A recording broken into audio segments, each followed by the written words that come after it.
Hey guys, what's up? This is What the Tech, and today was a really good day if you're a fan of MacBooks or you're a Mac user.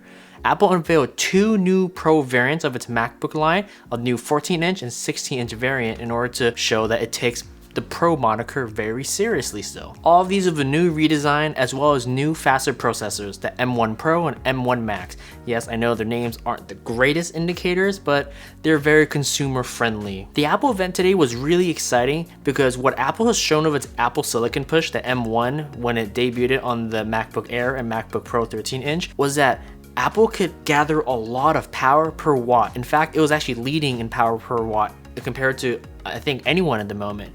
But one thing that Apple really dropped the ball on was that those Pro machines, the 13-inch MacBook Pro, wasn't Pro enough. I mean, it had the Pro in its name, but it wasn't great for Pro consumers. But what Apple has shown us today in the M1 Pro and M1 Max variants of its MacBook is that Apple's going to take power very seriously as well, while still keeping it pretty competitive in terms of power per wattage. These two new MacBooks that Apple showed off today are MacBook Pros that are actually for professionals, or those are going to use it for a job, or those who are willing to spend the money to make their workflow a lot faster. Now here are 5 ways that Apple's catering towards that Pro market. First up is an expansion of I/O, and leave it to Apple to pull a new Coke Classic situation here.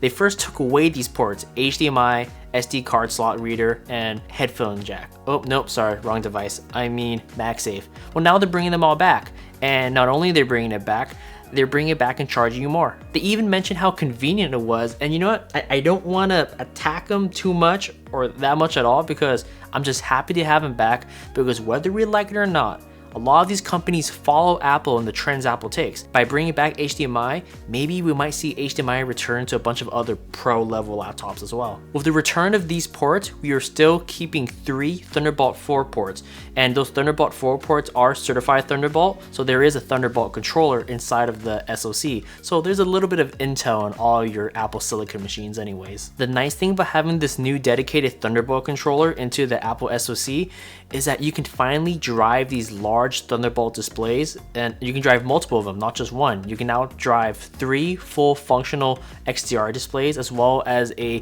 4K TV. This is super convenient because pros, and even honestly non-pros, they hate having to grab their dongle out of their backpack. Now you can actually run with that Thunderbolt controller, 3 dedicated XDR displays, and an HD TV. That's freaking awesome. No, it's not awesome, it's just convenient. The second thing that Apple's doing that's catering towards pros is removing the touch bar. The touch bar was cool when it debuted in 2016. My MacBook actually has a touch bar still, 2016 model. It was cool back then, but I immediately saw just how gimmicky it was, and I thought maybe give it a few more months and developers would figure out what to do with it. Well, they never did, and it looks like Apple couldn't either, so that's why they're dropping it. It's just better to have a full row of function keys back, because when you had the touch bar, you had to look down into the keyboard to actually interface with it, and that just ruined your workflow, because professionals or people who are just immersed in the Mac ecosystem, they know their hotkeys already and they know where the keyboard is. Thirdly, we finally have Apple taking their god-awful 720p webcam to the wood chipper, and now they're giving us a 1080p one. Now, it is quite divisive. We're getting a notch on the new MacBook Pros, and I am irritated that the concept of having a notch on a computer. What it looks like is that that notch, even though we are getting a cutout into our display, we're getting a much better camera. And is that worth it? Let me know what you guys think. Notch for better camera, or worse camera and no notch? If anything, it does make the new MacBook Pros iconic, so you could easily identify what is what in the classroom without looking at the front. So there's that. Fourth point we have here is that the MacBook Pros will now have liquid XDR displays. It has the same kind of displays that Apple ships in its 12.9-inch iPad Pro. It's one step closer towards getting towards an OLED display in terms of quality without getting the burn-in of OLED. And it's also, technologically speaking, the step under from micro LEDs. So we're getting there.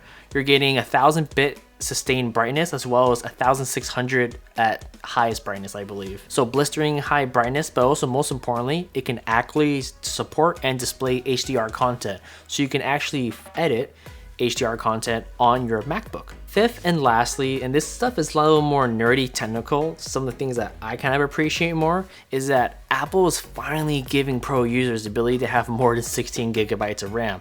And 16 gigabytes of RAM back in like 2016 was above standard, I'd say.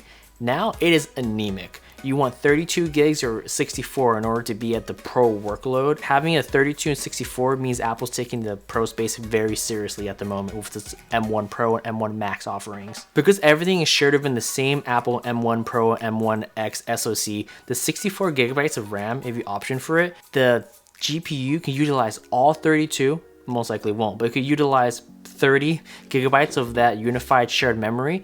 It makes it very competitive against, like, for example, Nvidia's offering and their 16 gigabytes of VRAM, video RAM. Again, all that power with significantly less wattage usage. If anything, Apple's definitely indicating to the whole space right now that they're taking pros very seriously again. It's about time, because it feels like they've been ignoring them and pushing them aside for so long. Also, I don't know if this really counts as a point, but having a 120Hz display on these two MacBooks are freaking awesome.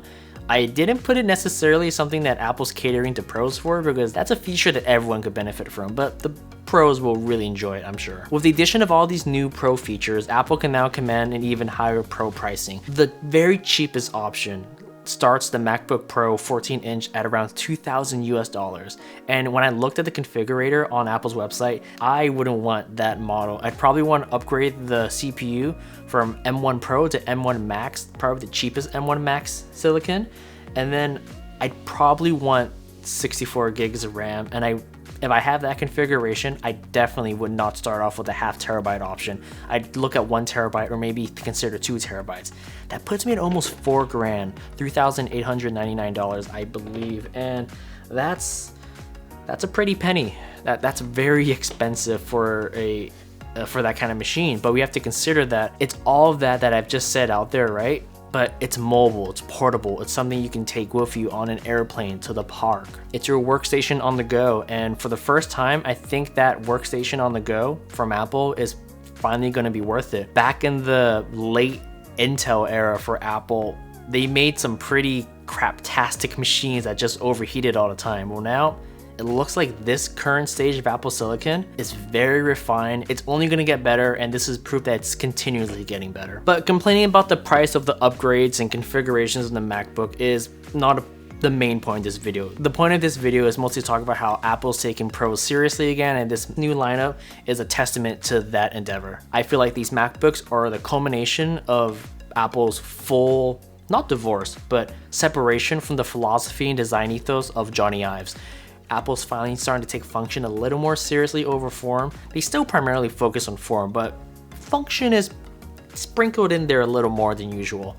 And these laptops are allowed to be a little thicker. They're allowed to have more ports. They're allowed to be a little uglier, but that's okay. It's nice to see Apple abandoning its abandonment of HDMI and SD card readers, because that's something that I wish that broader industry just fully transitioned to USB-C, but that just never happened. So you're gonna need HDMI, you're going to need a card reader, because a lot of people still use those. I don't know if you guys know this, we've actually gone full circle. The touch bar used to mean you had the most expensive MacBook, and now it means you have the least expensive MacBook Pro, because the MacBook Air doesn't have a touch bar offering, and the MacBook Pro 13-inch, which Apple still sells with the M1 no suffix, has a touch bar, but the 14 and 16-inch do not have it. So if you got the touch bar, you now have the cheaper MacBook Pro.